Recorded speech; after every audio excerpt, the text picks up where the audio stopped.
Wow super! Secret user king of the world 1,00,00,000க்கும் everlasting லைட்டை 50 லட்சத்திற்கும் ஏலம் கேட்டிருக்கிறார் என்று ஜனனி சந்தோஷமாக அறிவித்தாள்.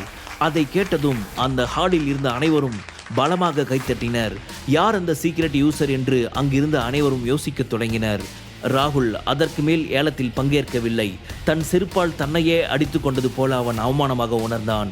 ஏனென்றால் அவ்வளவு தொகை அவனால் ஒரே நாளில் செலவழிக்க முடியாது. அவன் ஏலத்தில் தோற்றுவிட்டான். 20 லட்சம் மதிப்பிலான நகைகளை 1.5 கோடி கொடுத்து சீக்ரெட் யூசர் வாங்கியதும் அங்கிருந்த அனைவரும் ஆச்சரியமடைந்தனர். அவர் நிச்சயம் கோடீஸ்வரராகத்தான் இருக்க வேண்டும் என்று அனைவரும் நினைத்தனர். அந்த சீக்ரெட் யூசரால் ராகுலால் அந்த நகைகளை தனக்கு சொந்தமாக்கி கொள்ள முடியவில்லை. அவன் கண்கள் கோபத்தில் சிவந்திருந்தன. அங்கு தன்னை விட சிறந்தவன் யாரும் இல்லை என்று அவன் நெஞ்சை நிமிர்த்தி கொண்டு நின்ற சமயம் அந்த சீக்ரெட் யூசரால் தலை நிமிர முடியாத நிலை ஏற்பட்டுவிட்டது. கிருத்திகா ராகுலை பார்த்தாள்.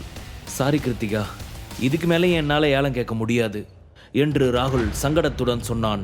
அவன் சொன்னதை கேட்ட கிருத்திகாவிற்கு கோபம் வந்தது. யூசர் நம்பர் 9527க்கு தான் இந்த 2 நகைகளும் சொந்தம் என்று ஜனனி மகிழ்ச்சியுடன் சொன்னாள்.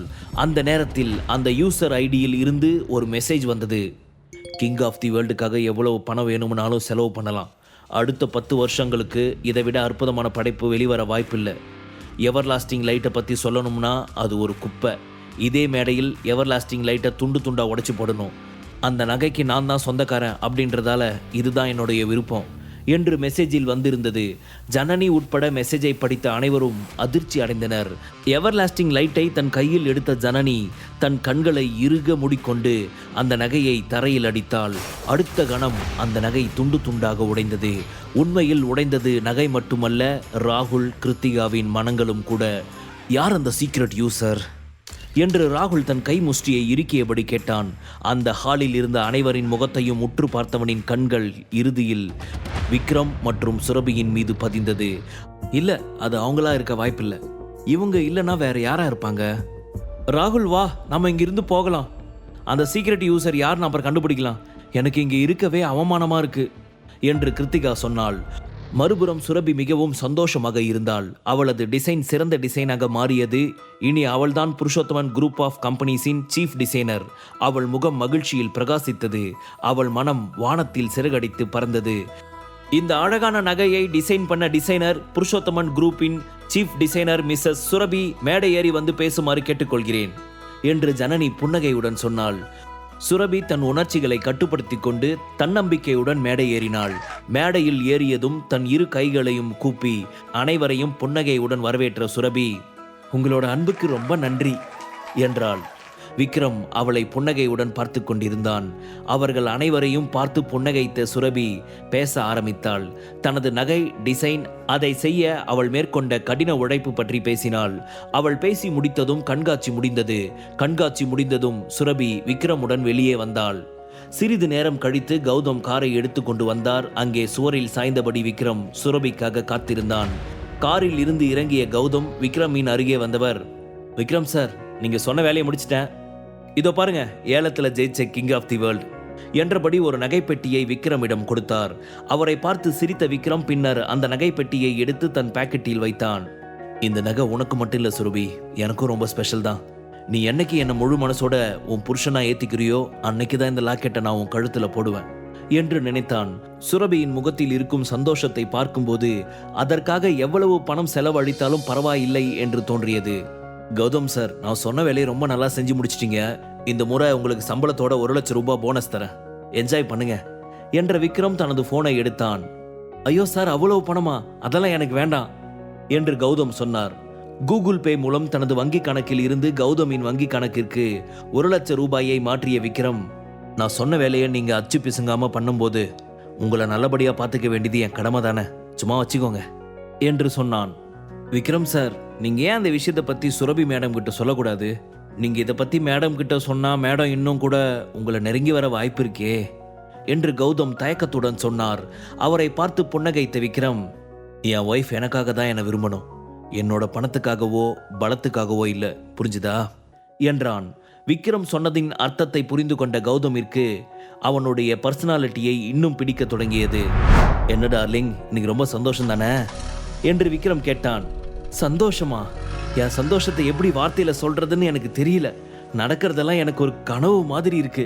நான் இன்னைக்கு எவ்வளோ சந்தோஷமா இருக்கேன் தெரியுமா? இன்னைக்கு என் பேர் எல்லா நியூஸ் சேனல்லையும் வரும். எல்லாரும் என்னை இன்டர்வியூ கொடுக்க முடியுமான்னு கேட்குறாங்க. எனக்கு என்னவோ நான் செலிபிரிட்டி ஆகிட்ட மாதிரி ஒரு ஃபீல். அந்த சீக்ரெட் 9527 யாருன்னு தெரியல. அவர் கண்டுபிடிச்சு அவருக்கு தேங்க் பண்ணணும். எனக்கு ரொம்ப ஆசையாக இருக்குது. இது எல்லாத்துக்கும் அவர் தான் காரணம். அவரால் தான் நான் இன்னைக்கு இவ்வளவு சந்தோஷமாக இருக்கேன் என்று சொன்னாள். அட என்ன செல்லம், அவன் அப்படி என்ன பெருசாக பண்ணிட்டான்? நீ பண்ண நகை தரமாக இருந்துச்சு, அதனால் அவன் அந்த நகையை இவ்வளவு விலை கொடுத்து வாங்கியிருக்கான். இதுக்காகலாம் நீ அவனுக்கு தேங்க் பண்ணணுமா என்ன என்று விக்ரம் சொன்னான். அப்போது ஏதோ நினைவுக்கு வந்த சுரபி விக்ரமை பார்த்து, அது சரி, கிங் ஆஃப் தி வேர்ல்டு நீ எப்படி கண்டுபிடிச்ச என்று கேட்டாள். என் ஃப்ரெண்டு ஒருத்தன் டிடெக்டிவா வேலை பார்க்குறான். அவங்கிட்ட கிங் ஆஃப் தி வேர்ல்டு காணாம போனதை பற்றி சொன்னேன். அவன் தான் அந்த நகையையும் அதை திருடினவங்களையும் ஆதாரத்தோட கண்டுபிடிச்சான். கிங் ஆஃப் தி வேர்ல்டையும் என்கிட்ட கொண்டு வந்து கொடுத்தான் என்று விக்ரம் சொன்னான். பிரைவேட் டிடெக்டிவா என்று சுரபி கேட்டாள். ஆமாம். பரவாயில்லையே, உன் ஃப்ரெண்டு ரொம்ப திறமசாலி தான் போல. ஓவர் நைட்டில் திருடினவங்களை பிடிச்சி நகையும் கொண்டு வந்துட்டாரே. அது சரி, யார் அந்த ஃப்ரெண்டு என்று சுரபி கேட்டாள். ஐயோ, என்ன இவ அந்த ஃப்ரெண்டு யாருன்னு கேட்குறா?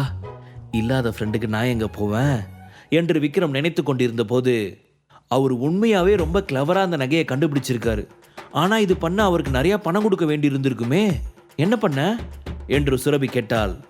ஆமாம் சுரபி, அவன் என் ஃப்ரெண்டு தான். ஆனால் அந்த கடங்காரன் மற்றவங்களுக்கு என்ன ஃபீஸோ அதே தான் உனக்கும்னு சொல்லிட்டான்.